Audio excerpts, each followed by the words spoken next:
you hear about this a lot in the trauma literature. Somebody goes camping, let's say, and they get bit by a snake, and it's a really scary experience, and they think they're going to die, and they go into full blown freeze, let's just say, for example, right?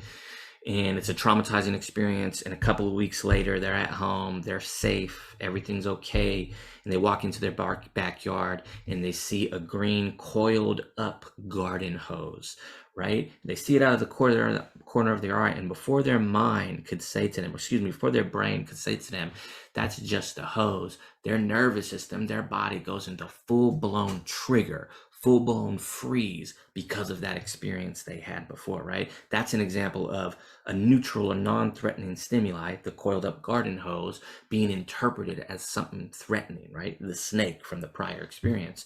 Translate that into working with people and youth. That could be something like, let's say you're an educator or running a group or something like that, and you want to get the group started, and there's two youth who are kind of engaging in side talk, and you go up to one of the young persons and you say, hey Sam, could you please sit down, and can we please not engage in side talk so that we can get the lesson going?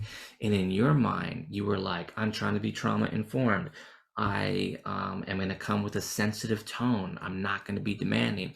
And in that young person's mind, who's been through loads and loads and loads of trauma, they hear, sit the F down and shut the F up, or else. Again, the neutral stimuli being interpreted as threatening or dangerous stimuli, right? That means their system has been zapped over and over and over again. Again, the process of fight, flight, freeze, feign death, fawn, all of that conditioning, the process of it is protected, but when it happens over and over and over and over again, then it becomes conditioned behavior, right?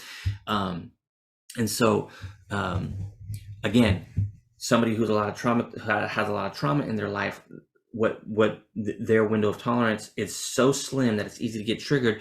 Part of our role, or our goal at least, as a trauma-informed mindfulness professional, really anybody who's doing any significant work with trauma, with people who are trauma impacted, is to slowly build that window of tolerance, so that this thing right here, whatever this experience is, which is above the window of tolerance that I'm circling with my cursor right here, right now, this is an experience of rage. You can't think straight, right?